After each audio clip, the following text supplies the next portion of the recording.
IH9, Rádio Bandeirantes. Da União Soviética, bola com Zito. Comando da cadeia verde e amarela. Memória do Esporte. Pelé, o rei do futebol, também é uma figura imortal no cenário das Copas do Mundo. Desde sua estreia em 1958 até a sua última em 1970, ele moldou para sempre a história da competição mais prestigiada do futebol, sendo o único jogador da história a levantar a taça Jules Rimet por 3 vezes. 1958, a ascensão de um rei. A taça do mundo é nossa, com brasileiro não há quem possa. Eita, esquadrão de ouro, é bom no samba, é bom no couro. A história de Pelé nas Copas do Mundo começou de maneira quase mágica em 58 na Suécia. Com apenas 17 anos, ele era um jovem promissor que até aquele momento não era muito conhecido fora do Brasil. Um fato inusitado dessa Copa é que Pelé recebeu a camisa 10 sem querer, pois a Federação Brasileira esqueceu de mandar os números de seus jogadores para a FIFA. Com isso, o jovem jogador ficou com este número histórico. Havia um misto de curiosidade e ceticismo em torno de seu nome, mas o que se viu em campo foi nada menos do que genialidade. O próprio rei dizia que não tinha responsabilidade nenhuma. Muita gente diz, como pode, Pelé, você, aquela responsabilidade? Poxa, mas na realidade, eu não tinha responsabilidade nenhuma. Pepe, companheiro de Pelé no Santos, sabia que o garoto não ia se intimidar. Nós que já o conhecíamos do Santos sabia que com ele não ia ter negócio de medo de Copa do Mundo. Pelé começou a competição no banco recuperando-se de uma lesão. Já na terceira partida foi titular com um dos seus maiores parceiros de seleção, Garrincha. Contra a União Soviética, o Brasil venceu por 2-0. Com isso, a amarelinha avançou para as quartas e enfrentou o país de Gales. Neste jogo, a equipe brasileira venceu com o primeiro gol de Pelé em Copas do Mundo. Tal feito é um recorde na competição, sendo o jogador mais jovem a balançar as redes, com 17 anos, 7 meses e 24 dias. Vai arremessar de sorte para Mazola, repetindo o lance. Mazola de puxeta para o corpo de Diniz, de cabeça para Pelé. Pelé deu espetacularmente para o lance.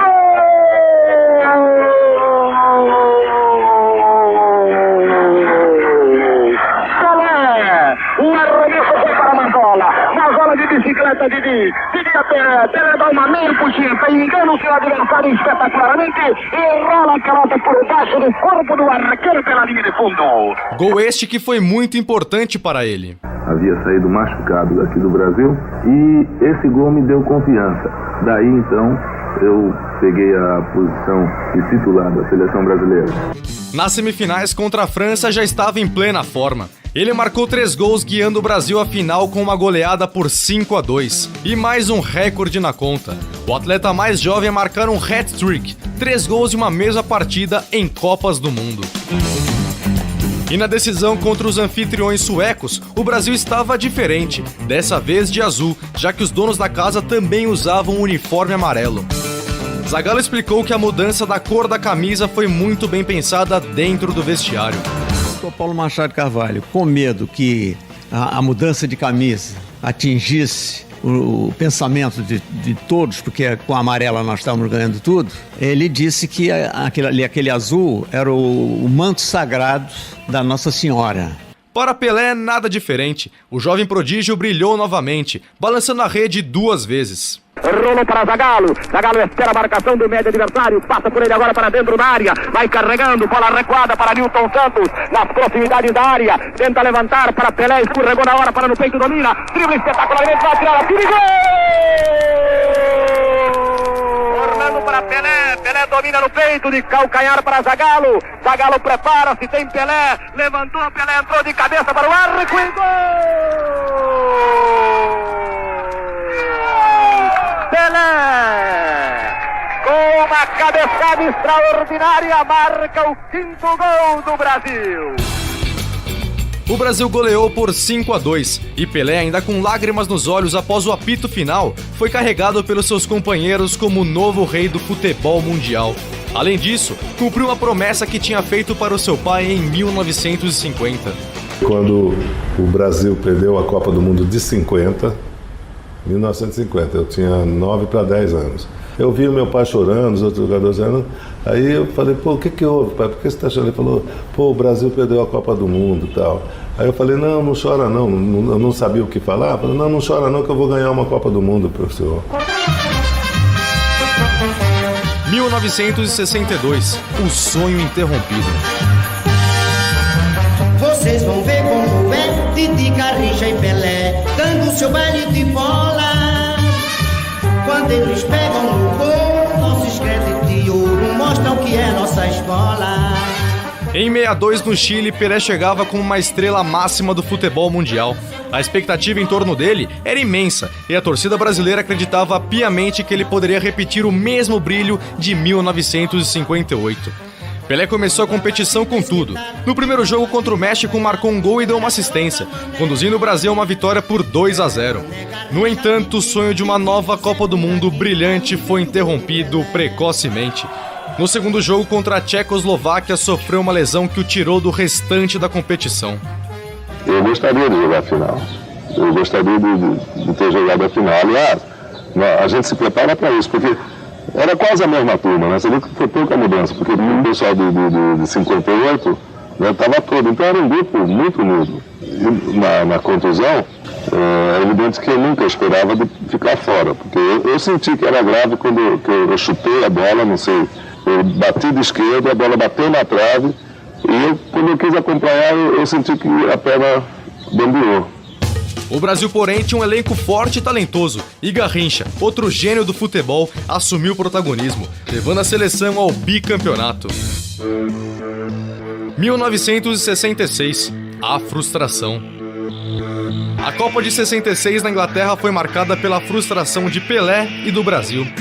Após 2 títulos consecutivos, a Canarinho chegou ao torneio como a grande favorita, mas a campanha foi decepcionante. Pelé, ainda sendo considerado o melhor jogador do mundo, começou com uma atuação promissora contra a Bulgária, marcando gol de falta na vitória por 2-0. No entanto, ele foi caçado em campo com entradas duras e muito violentas, algo que seria constante naquela Copa. No segundo jogo contra a Hungria, Pelé foi poupado para se recuperar das pancadas sofridas, e o Brasil perdeu. Quando voltou para o terceiro jogo contra Portugal, ele foi novamente alvo de entradas violentas, sendo derrubado inúmeras vezes. Durante o jogo, o zagueiro português João Moraes cometeu 2 faltas seguidas sobre Pelé. O jogador não foi expulso pelo árbitro e Pelé teve que retornar e permanecer em campo mancando pelo resto do jogo, já que o time tinha feito todas as substituições possíveis. Após esse confronto, Edson Arantes do Nascimento anunciava que não jogaria mais nenhuma Copa do Mundo, segundo ele, por não ter sorte no torneio. Foi em 62, eu me machuquei, mas eu pude jogar, graças a Deus, depois eu continuei, aí a gente... 66, pô, meu sonho, isso é uma coisa até que eu falei pouco nisso, meu sonho era chegar na Inglaterra, arrebentar, porque o inglês que trouxe futebol para o Brasil, para o futebol mundo, e eu tinha na cabeça, pô, você precisa ver o que eu treinei. O pessoal daquela época sabe, pô, então eu acabava o treino, eu ficava no Maracanã correndo, a gente treinou no interior aqui também, lugares de treinamento, acabava o treino, todo mundo ia embora, eu ficava lá, porque eu falava, pô, vou jogar na Inglaterra, Copa do Mundo na Inglaterra, o Brasil, pô, vou ter que arrebentar, não sei o quê. E foi a Copa que eu me machuquei, né, e saí da Copa, e infelizmente o Brasil perdeu. 1970, a consagração. 90 milhões em ação, pra frente Brasil, do meu coração. Todos juntos vamos, pra frente Brasil, salve a seleção. O futebol, no entanto, reservava a redenção final para Pelé no México. Convencido a retornar à seleção brasileira, ele foi peça central em uma das equipes mais lendárias de todos os tempos. Aos 29 anos, Pelé já era um veterano e um grande líder.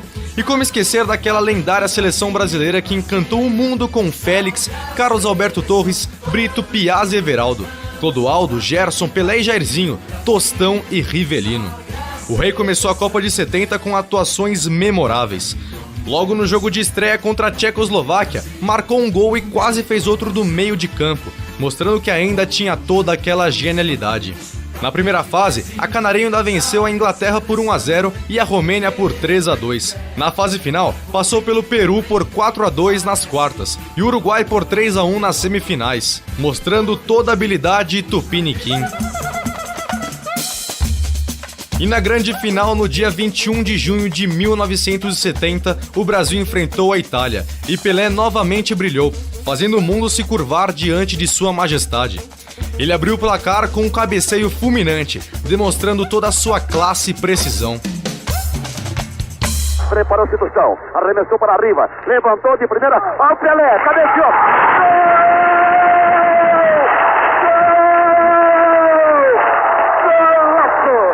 Golaço de Copa! Golaço do Brasil! Pelé número 10!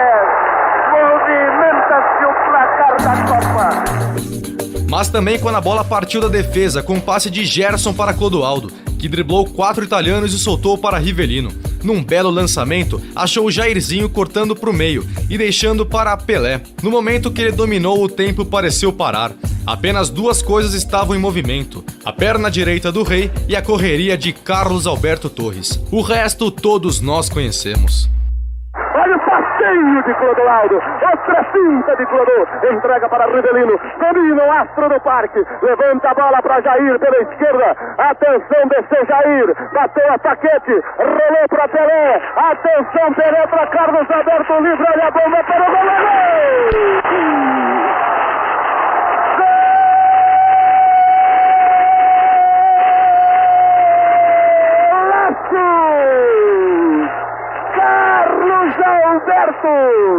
E assim o Brasil era tricampeão do mundo.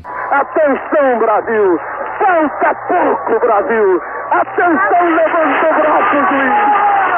Final da peleja! Brasil! Tricampeão do mundo! É nosso em definitivo, Brasil! Essa deusa de ouro, de braços erguidos, essa deusa tão jovem, tão velha de histórias, erguidas para o alto do céu do Brasil. Para a torcida brasileira, aquele foi o ápice do futebol arte. E Pelé, a grande estrela, estava no centro desse espetáculo. Brasileiros, este sim foi o maior espetáculo da Terra. Este foi o maior campeonato mundial de futebol. A história do futebol daqui para frente não terá condição e oportunidade para repeti-lo. O Uruguai começou o campeonato do mundo em 30 e depois ganhou em 50. O Brasil derrotou o Uruguai aqui no México. A Inglaterra conquistou o campeonato de 1966. O Brasil derrotou a Inglaterra na cidade de Guadalajara. A Itália foi a bicampeã depois do início vitorioso do Uruguai, com um bicampeonato de sequência em 34 e 38. O Brasil derrotou de forma categórica e impressionante por um placar que determina uma superioridade absoluta de 4-1. Caem então os famosos campeões que valorizaram sobremaneira a nossa vitória pela forma como se portaram, pelo espírito de luta que tiveram, fazendo com que nós tivéssemos que usar de tudo, de todo o nosso esforço, de todo o nosso espírito, de toda a nossa alma, de todos os brasileiros, de todo o nosso nacionalismo, de todo o nosso coração, de todo o nosso empenho para corresponder a esse público maravilhoso do México, que foi um cenário melhor. A conquista do tricampeonato, com Pelé sendo o único jogador a ganhar 3 Copas do Mundo, foi o ápice de uma carreira que transcendeu o esporte. Rivelino, outro grande craque, elogiava a postura e a preparação do Rei. Para mim, exemplo de profissional igual o Pelé, se o bife estava duro, porque não era filé mignon a gente comia, né? Ele cortava pedacinho devagar. Eu não conseguia comer, pô. Eu falei, não é possível. Ele vai reclamar, pô. Pô, ele reclama, alguma coisa muda, né? Não reclamava se o bife era duro, se a gente tinha de correr meia hora. Pô, nunca vi ele reclamar. E o astral dele muito pra cima, pô, muito positivo. Pô, o que ele passava, pô, você viu um homem daquele, maior jogador do mundo, treinava que nem um louco, comia tudo que era pra fazer, fazia. Eu vou reclamar do quê? Ao longo de suas 4 Copas do Mundo, Pelé não só marcou 12 gols, mas também entregou performances que definiram o que significa ser um jogador de futebol. Com suas jogadas mágicas, Pelé encantou milhões de pessoas ao redor do planeta, unindo povos e nações em torno de uma paixão comum, o futebol. Pelé é eterno, sua lenda transcende o tempo e seu legado viverá para sempre no coração de todos nós. Por isso, Rei, hoje dizemos com orgulho, obrigado por tudo. Obrigado por fazer do Brasil um sinônimo de paixão. O futebol nunca será o mesmo sem você, mas graças a você, ele sempre será o que é, o maior espetáculo da Terra.